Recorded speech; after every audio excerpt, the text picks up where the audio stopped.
Welcome to Rourke Knows Podcast, helping you become a better you. Well, we always talk to great people that are not only great educators, but really know what they're talking about and true experts. And I'm honored to have Dr. Alexis Hazen with me today from New York. Alexis, how you doing? I'm good. It's hot, but I'm really good. Yeah, it's not hot in Dallas. I know, Dr. Hazen is actually an amazing plastic surgeon. I've known her for a long time. She's a clinical associate professor at NYU, trained there. She did 2 years in the Peace Corps. I didn't know that. And I was in the Peace Corps. That's where I got really interested in becoming a doctor. Wow, amazing. Yeah, it was amazing. Incredible experience. Yeah, it's great. It's great. And now she's a plastic surgeon in private practice in New York, and she's one of the original hosts of Sirius Plastic Surgery Radio, which I've had the honor of being on multiple times, and it's phenomenal. It's amazing. 15 years. Yeah. We, it's funny, when we started, there was like this makeshift studio that they made in the hospital at NYU. And, it was like a room with some black curtains. And now there's, the proper studio. And every now and then we actually go to the Sirius, recording studios where Howard Stern is and Martha Stewart and all the bigwigs. But it's been really fun. And one of the best parts about it is I get to talk to people all over the country, both professionals, but also, people who call in with questions. Yeah. And we get the best questions, best callers, and that's how we really got to know each other. Right. Is you being a guest. Yeah. Yes, and of course and obviously NYU, and then you've helped me on the AIRS Foundation, which is a great nonprofit foundation that Dr. Hazen's helped us with a lot with breast reconstruction. So, let's get into it. So, we're going to talk about breast surgery today, one of your favorite topics, and what's hot, what's not, and what's new. So what is new in breast surgery today? I mean, we've been through, the smooth and textured implants, and now the smooth implants are obviously, safer, and silicone gel is safe, like saline. And so what's the new and hottest thing in breast implants today, Alexis? What do you... So I think there are a couple of things. I think there are some combination practices, which I think more and more people are doing, which is the combination of using implants and fat grafting. Right. And we do that a lot in breast reconstruction, and we haven't utilized it as much in breast augmentation for purely cosmetic reasons. But I think for all the same reasons that we use it in breast reconstruction, a lot of people are turning to it in augmentation in cosmetic patients. Yep. I guess the reason is, a lot of people who are undergoing a cosmetic breast augmentation might also want to have a little liposuction done. Right. And there's kind of a theory that if you remove fat, it's not a bad idea to put it back in the body. And there's also a lot of sort of appeal of covering up the implant with a little bit more fat. Right. And especially in certain areas where, an implant's just a round structure or a teardrop structure, and most women's breasts are, a little more complicated than that. And so adding a layer of fat can be a really nice adjunct. Yep. No, I agree. And I just did that today before I came over on a secondary. It's so amazing a coincidence. It was it's a secondary breast case, and it was asymmetrical, and it's great for that. And she wanted more cleavage, and you can't do that necessarily with the implant. Exactly, and she had a broad chest, so it was perfect. So we put fat medially, and we did liposuction, and we gave her some nicer, fuller breasts, and we changed out the implants. It's perfect. Yeah, I think it's a great exactly. thing. And so I think it's funny. Cosmetic informs reconstruction. Reconstruction informs cosmetic, and this is one of those examples where it started in reconstruction and now it's moved over to cosmetic. Yeah. And then the other thing that I think a lot of people are talking about and is the internal bra. Right. And what is that?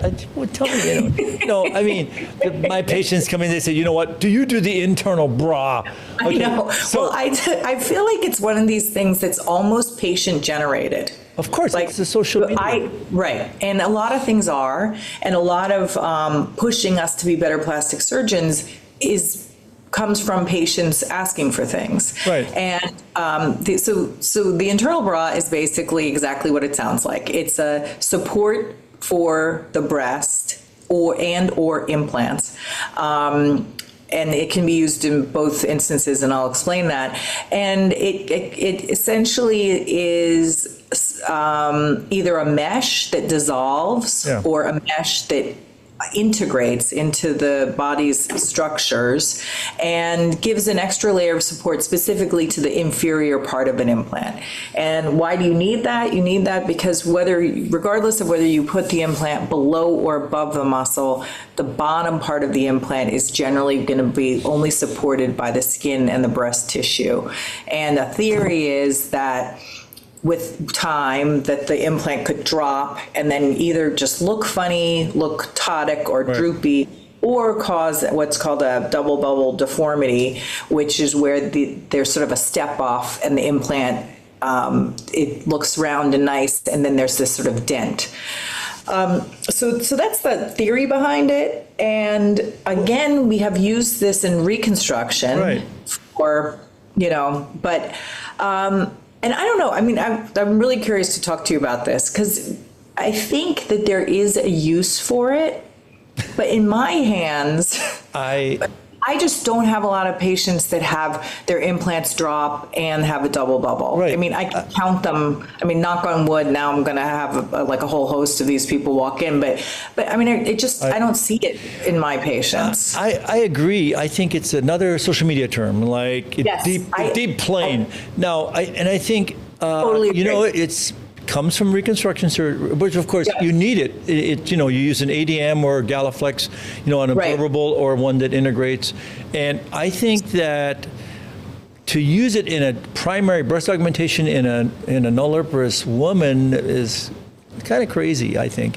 I mean, well, I agree, and I'm glad to hear you say this because I've been thinking about this a lot because I've had all these patients ask about it. And then the other thing is, I feel like you learn a lot in the cocktail party set. When you go to a cocktail party, people come up to you and they ask you all sorts of questions, and that's where you sort of learn what's new and hot in clients, patients' eyes. And so a lot of people have been asking me, do I do the internal bra? And I mean, yes, of course we can do it. I can do it. You can do it. We've done it for years. But why would you? Yeah. And now there is obviously in a patient that's got a lot of ptosis and she's had all her kids and stuff, and she has very lax breasts. Yes, I think that's a good indication for it. But so I think in that vein, I think the biggest indication is massive weight loss patients. Oh, 100% agree. And maybe that's why it's getting so much attention because everybody's losing a ton of weight from, semaglutide and tirzepatide and Ozempic. And so we're seeing a lot of the things that we see with massive weight loss now are sort of commonplace because so many people have lost, over 40 pounds. Right. And I think that's 2 years. That's reasonable. But I mean, again, it's another foreign body and it's another potential risk. So you just shouldn't say, let's just slap in some internal bra. No, 100%. And you mentioned that there are different types of it. So there's some that are cadaveric dermis, which sounds sort of gross, but the benefit of that is it develops a blood supply. Others are permanent mesh, which I really don't like the idea of, right? And then the ones that take a while to dissolve, like 2 years, and the theory is that then you would develop scar tissue, which would support the implant. The problem with things that take a long time to dissolve is that there's also an inflammatory reaction with that process. And so you can get something called, a red breast, which we've all seen mostly in reconstruction, but it's basically just chronic inflammation and that's never a great thing. No, and you see it more in the cadaver dermis. And actually, there is one company that tests it comes from an endotoxin. And MTF does test its his donor dermis for it, so you can get rid of the red breast. But again, they have indications. They're not like for everybody and everything. Like you said, at cocktail parties. I mean, I have patients email me all the time either on my YouTube channel and say, "Oh yeah, do you do the internal bra?" And be like saying, "Do you do the deep layer of face layer, deep layer?" I say, "Yeah, I do it, but I don't do it every day and everybody." Yeah. It's definitely a hot topic. People are talking about it. And I think that, like you said, there's definitely utility for it in certain patients. And generally, the indication would be really poor quality skin. Right. So if someone has a lot of stretch marks and poor quality skin, then having an extra support will help maintain their shape over time. Okay. All right, let's shift gears to implant size and then positioning. So are you in New York seeing patients wanting smaller implants? Well, it's funny. I think there are two trends going on. And I don't know if you're seeing this, but the trends I'm seeing are there's a trend towards looking more natural. Right. And people actually removing fillers, implants, and looking to look healthy and natural. And so those people are really wanting small implants. And, when I first started doing this, doing a 250 cc implant, 300 cc implant was quite normal and typical. And then they started trending bigger and bigger and bigger. But then there's this other trend, and I don't know if you're seeing this, and I call it like the Barbie phenomenon. Yep. And people are really happy to look operated on, certain group of people, and they want bigger and better, and they don't care if it looks natural. They want it specifically to not look natural. They want to look like they have it. They'll show me pictures of, I'll say, what do you want to look like? They'll show me a picture of someone with very obvious implants, a thin woman with clearly has breast implants, and that's what they're seeking. Yeah. So I'm these two groups, and I can't quite figure out which way we're going. Yeah. How about you? Yeah, I know. I see the same thing. Especially, people taking their fillers out. They want their implants out. They want all that stuff out. It's kind of the, the Kardashian dash to, seeking further greatness out of nothing. But basically, that's the group I see a lot of. And the Barbie ones, I see them not as frequently. I mean, breast augmentation size is going like this. It's going up and down, over the decades. And when I was in Boston, and I think the trend in New York and Boston is the implants that always have been a little smaller. In Texas and Miami, and they're a little bigger. But honestly, I think less is more. And honestly, I try and talk them out of doing big implants because first of all, they don't age well. They have more problems. They have more ptosis. They will need an internal bra, especially if they're really large, more than 350 or 400 cc's. And I just don't think that looks good long term. So I totally agree. I try, the other thing about it is, the bigger the implant, the more likely you're going to have trouble with it. Yes. And the trouble is going to be, ptosis or bottoming out, or, any kind of complication, wound healing issues, which don't happen often, but they can. And I don't know, I feel like the bigger the implant, the more trouble it can cause. And so I think, being and the long term, long term, the weight of a heavier implant is not great for people's necks and backs, and the skin is definitely going to stretch out in age. So I agree with you. I try to talk people out of it. I have seen though people who are desperate for huge implants, and what they do is there are certain surgeons, not the people we know, who will put in a saline implant and overfill it to crazy sizes. I know. So because nowadays the implants, the biggest ones I think are 900 or 950, right? But if you can do a saline implant and blow it up higher, I have blow it up to 1600 even. I think but it looks insane. It does, and you see it on TikTok, and I'm not being critical. I'm just saying that is not a good look to me, but also it's not a healthy thing long term. No, it's not healthy. And I think we have an obligation as doctors to tell them that. I mean, I really do. And I think agree. there are people that do those things, and I know there are doctors that actually post stuff on TikTok and Instagram saying that's what they do, and that's not my deal. I don't do anything I don't think looks good, and I know you don't either, Alexis, right? No. Life's hard enough. And I sometimes you sort of have to come to a middle ground with a patient where they want something more extreme than what you're willing to do. But if you can find some common ground Right. that everybody feels comfortable with, you can do that. Or sometimes it'll end up that patient just isn't for me and I'm not for them, and that's fine. I agree.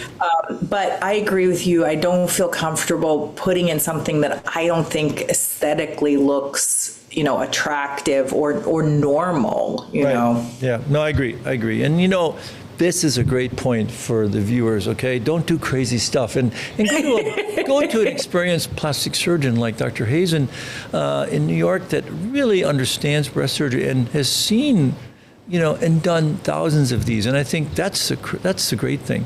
So one last thing before we go to your closing points is, okay, it's back to the future. We were above the muscle, we were below the muscle. Now we're above the muscle, but we're in the fascia. So what do you think of that? I mean, I don't know. It's like Back to the Future. Again, it's the size of implant. I've done a lot of research on this, and I've thought about it a lot in terms of, so what we're talking about is where you place the implant, whether you go above the muscle, below the muscle, or kind of in between, so you're below the fascia but above the muscle, and the fascia is that firm covering over the muscle.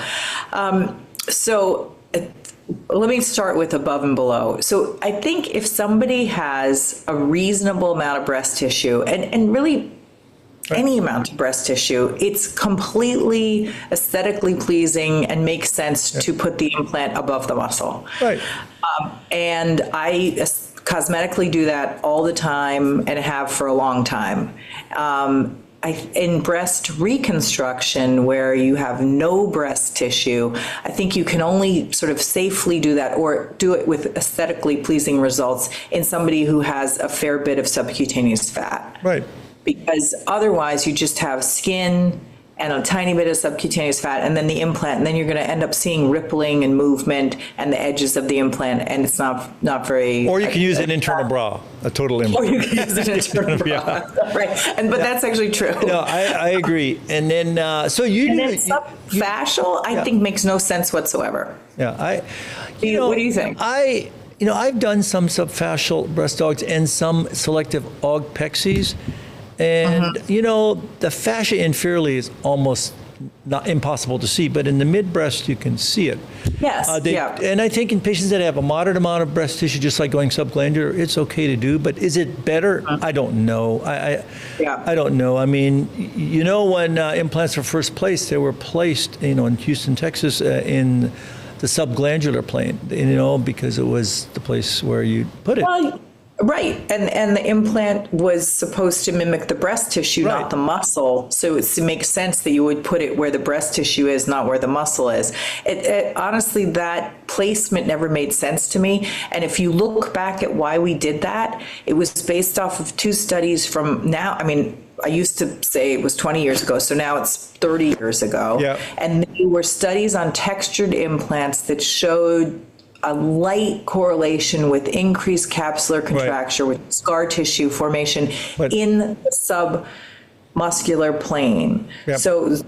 Decreased in the submuscular plane. But we don't use textured implants anymore. You can't translate that. So to me, there's no reason to do that. Yep, I agree. And it's less painful, quicker recovery. To me, it looks more natural in that plane. So I go subglandular, so that's underneath the breast tissue all the time. Wow, great. That's great. Yep. I do mainly subpectoral, but I think whatever works for you, and also based upon the patient. So, Yep. Yeah, exactly. So, Alexis, to summarize for the viewer, when they're looking for a breast surgeon, when they're looking for a breast aug, or just give us like some 3 take-home points on knowing before you go. I mean, I think one thing about a breast aug, which is really, really important, and you really have to understand and own, is, it's you're signing up for another surgery, basically. Right. So, if you are under 80, you're probably going to need these implants replaced at some point in your lifetime. Right. And that's fine. It's not a big deal operation, but you just have to know that, because they don't last forever. Right. And the lifespan of them, warranties between 10 and 20 years. So let's say they last 20 to 25 years. So for most people, that means they're going to need another operation. So I think that's point one. And you've just got to know that. I think the second thing is that all the studies show that people who get implants, like huge majority of them, are really happy with them. Right. And feel more confident. And I wouldn't guess that necessarily. Like, I wouldn't think that that's the truth, but it is. And study after study shows that. So I think, if you are a good candidate, chances are you're going to be really happy with it and have more confidence. And then the third thing is, I think you've really got to, find a good surgeon. Right. Find somebody who does this, who is careful. Because if you go to somebody who's good and skilled, it's going to be a fast, safe, no nonsense operation, and you're going to recover in about 2 weeks and feel great. And how do you find someone good? Word of mouth, I think, is really important. Board certified is really important. And, and then just your rapport with them. Right. Do you feel comfortable with them? I agree. And, a breast expert. Wise words from an amazing plastic surgeon, Dr. Alexis Hazen in New York City. Thank you so much for joining me and helping you become a better you, and give us your comments and thoughts. And until next time.